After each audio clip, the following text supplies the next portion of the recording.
ముద్రగడ గారి సంస్మరణ సభ పేరుతోటి రాజమండ్రిలో ఒక సభ నిర్వహించారు. ఆ సభకు బొత్స సత్యనారాయణ గారి దగ్గర నుంచి తోట త్రిమూర్తులు గారు, జక్కంపూడి రామ్మోహన్, జక్కంపూడి ఫ్యామిలీ, తర్వాత పేర్ని నాని, అంబటి నాని, తోట త్రిమూర్తులు చెప్పుకున్నాం. తర్వాత కురసాల కన్నబాబు, దాసరి రాము, సజ్జల రామకృష్ణారెడ్డి గారు, జోగి రమేష్ గారు, అలాగే ఎమ్మెల్సీ సోమవీర్రాజు గారు. ఎమ్మెల్సీ సోమవీర్రాజు గారు అంటే ఇంకా వైసీపీ ఫ్యామిలీగా మనం చెప్పుకోవచ్చు అనుకున్నది వేరే విషయం. ఆయన బీజేపీ అధ్యక్షుడిగా ఉన్నప్పుడు కూడా వైసీపీకి ఒక పార్టీగా అంటే అంట కాగే పార్టీగా బీజేపీ నడిపిన సంగతి మనందరికీ తెలిసిందే. హాయ్, అందరికీ నమస్కారం. ముద్రగడ పద్మనాభరెడ్డి గారు చనిపోయారు. దానికి సంబంధించి సంస్మరణ సభ రాజమండ్రిలో జరిగింది. వాస్తవానికి ముద్రగడ పద్మనాభరెడ్డి గారు చనిపోయిన తర్వాత జరగాల్సిన క్రతువులు సరిగా జరగలేదు అన్న ఒక అపప్రద విమర్శ గట్టిగా వినపడుతోంది. వాస్తవానికి గోదావరి జిల్లాల్లో ఖననం చెయ్యరు, కాల్చేస్తారు శవాన్ని అనేది వాళ్ళ ఆచారం. కానీ విచిత్రంగా ఖననం చేశారు. అది కూడా శ్మశాన వాటికి తీసుకెళ్ళా. ఆయన ఇంటి ఆవరణలో ఎక్కడో అక్కడే ఖననం చేశారు. పైగా చిన్న కర్మ, పెద్ద కర్మ అని రెండు ఉంటాయి. దశదిన కర్మ, ఇవి చేస్తేనే ఆత్మకు శాంతి కలుగుతుంది అని చెప్తారు. ఇవన్నీ కూడా ఏ క్రతువులు సరిగా చెయ్యలేదు, చెయ్యొద్దన్నాడు అని చెప్పి ఏ క్రతువులు చేయలేదు. దీంట్లో చాలామందికి చాలా అనుమానాలు వస్తున్నాయి. ఏంటంటే జగన్మోహన్ రెడ్డి స్ఫూర్తితో క్రిస్టియానిటీ తీసుకొని ఈ రకంగా వ్యవహరిస్తున్నారా ముద్రగడ గారి కుటుంబం అని చెప్పేసి చాలామందికి అనేక రకాల సందేహాలు వస్తున్నాయి. ఇవన్నీ పక్కన పెడితే ముద్రగడ గారి సంస్మరణ సభ పేరుతోటి రాజమండ్రిలో ఒక సభ నిర్వహించారు. ఆ సభకు బొత్స సత్యనారాయణ గారి దగ్గర నుంచి తోట త్రిమూర్తులు గారు, జక్కంపూడి రామ్మోహన్, జక్కంపూడి ఫ్యామిలీ, తర్వాత పేర్ని నాని, అంబటి నాని, తోట త్రిమూర్తులు చెప్పుకున్నాం. తర్వాత కురసాల కన్నబాబు, దాసరి రాము, సజ్జల రామకృష్ణారెడ్డి గారు, జోగి రమేష్ గారు, అలాగే ఎమ్మెల్సీ సోమవీర్రాజు గారు. ఎమ్మెల్సీ సోమవీర్రాజు గారు అంటే ఇంకా వైసీపీ ఫ్యామిలీగా మనం చెప్పుకోవచ్చు అనుకున్నది వేరే విషయం. ఆయన బీజేపీ అధ్యక్షుడిగా ఉన్నప్పుడు కూడా వైసీపీకి ఒక పార్టీగా అంటే అంట కాగే పార్టీగా బీజేపీ నడిపిన సంగతి మనందరికీ తెలిసిందే. ఈ నేపథ్యంలో వీళ్ళందరూ వైసీపీ కాపులందరూ కూడా వాళ్ళ సలహాదారైన సజ్జల రామకృష్ణారెడ్డి నేతృత్వంలో ఈ సభను నిర్వహించి ఏమంటారయ్యా అంటే ఒక 2-3 రకాల నిర్ణయాలు తీసుకున్నారండి. ఏంటంటే ముద్రగడ గారు ఆత్మ శాంతించాలంటే కాపులకు రిజర్వేషన్ కావాలి, అప్పుడే ఆయన ఆత్మ శాంతిస్తుంది అని ఏతావాత డిసైడ్ చేశారు. ఆయన బతికున్నప్పుడు ఆయన కోసం రిజర్వేషన్ల కోసం పోరాడలేదు. కానీ ఆయన చనిపోయినాక ఇవాళ ఏమంటారంటే ఆయన ఆత్మ శాంతించాలంటే ముందు దశదిన కర్మ చేయండి అయ్యా. అవన్నీ వదిలేసి, క్రతువులన్నీ వదిలేసి ఆయన ఆత్మ శాంతించాలంటే రిజర్వేషన్ల కోసం పోరాడాలి. ఏం పోరాడతారు రిజర్వేషన్ల కోసం? మీరు ఉన్న 5% రిజర్వేషన్లు ఉంచుకోగలిగారా? లేదు. రిజర్వేషన్ వద్దు, రిజర్వేషన్ ఇవ్వలేను అని చెప్పిన జగన్మోహన్ రెడ్డి గారితో అంటకాగుతూ మళ్ళీ రిజర్వేషన్ల గురించి మాట్లాడటానికి మీకు ఏం అర్హత ఉందని? లేదు కదా.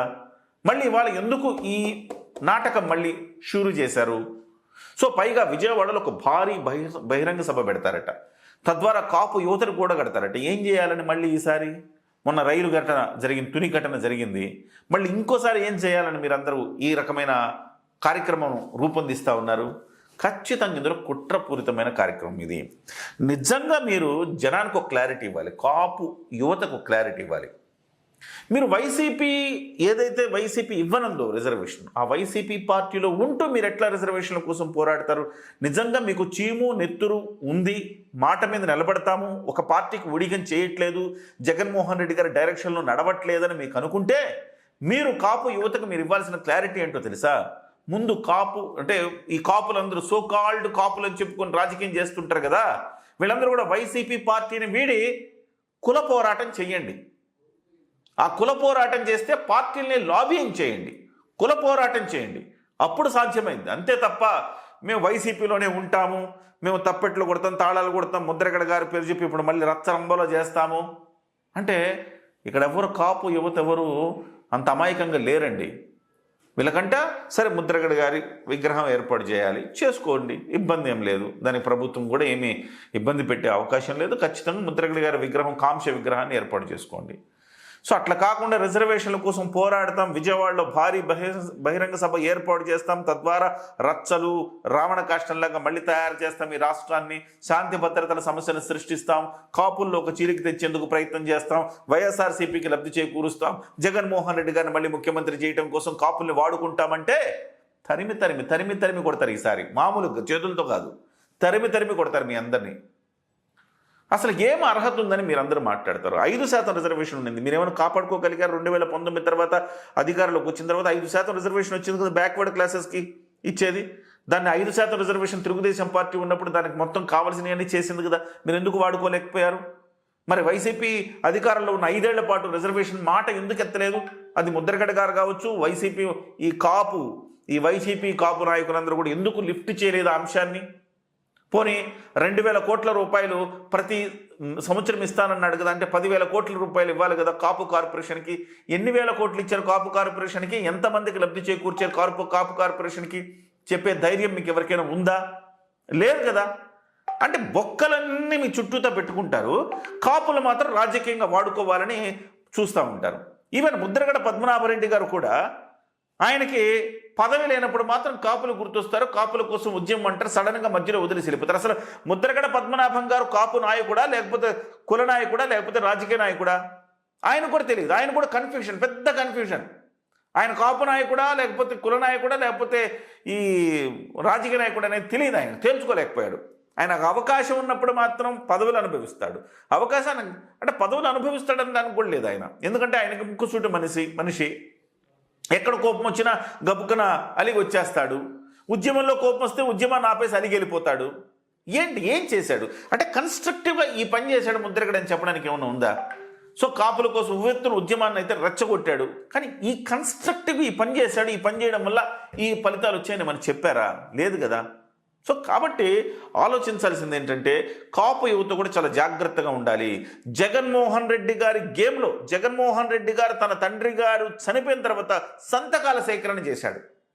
శవాన్ని ఆడబెట్టుకొని సంతకాల సేకరణ చేసిన తర్వాత ఆ సానుభూతిని ఉంచుకోవటం కోసం ఓదార్పు యాత్ర చేపట్టాడు. చివరికి బిడ్డ అయ్యాక తండ్రి లేని బిడ్డ ఒక్క ఛాన్స్ ఇద్దామయ్యా అని చెప్పి తండ్రి లేని బిడ్డ అయితే ఒక్క ఛాన్స్ అని సీఎం పదవి ఇస్తారా? ఇస్తే ఏమైందో చేసి చూపించాడు జగన్మోహన్ రెడ్డి గారు.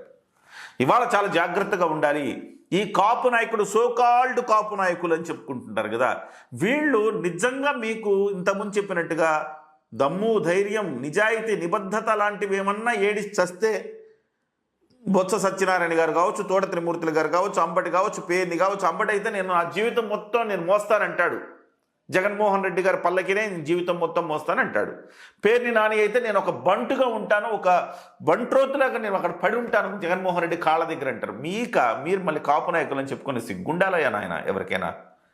ఇప్పుడు పెట్టి మళ్ళీ రెచ్చగొట్టి విజయవాడలో పెద్ద సభ పెట్టి దాన్ని రెచ్చగొట్టి మళ్ళీ కాపు యువతను రెచ్చగొట్టి ఇంకేదో గందరగోళాలు సృష్టించి రాష్ట్రంలో శాంతి భద్రత సమస్యలు సృష్టించాలని ఒక మాస్టర్ ప్లాన్ వేశారు. జాగ్రత్తగా ఉండాల్సిన ఆవశ్యకత ఉంది. సో కాపుల పేరుని బదనాం చేయడానికి ఈ గ్యాంగ్ మళ్ళీ బయలుదేరింది. సిగ్గుండాలి, సిగ్గుపోతోంది. సగటు కాపు అని చెప్పుకోవడానికి సిగ్గుపడే పరిస్థితి తెస్తా ఉన్నారు ఇవాళ. మరి ఆలోచించాలి. ఈసారి మాత్రం తేడా పాడా వస్తే ఖచ్చితంగా వీళ్ళని మాత్రం తరిమి కొట్టడం ఖాయం.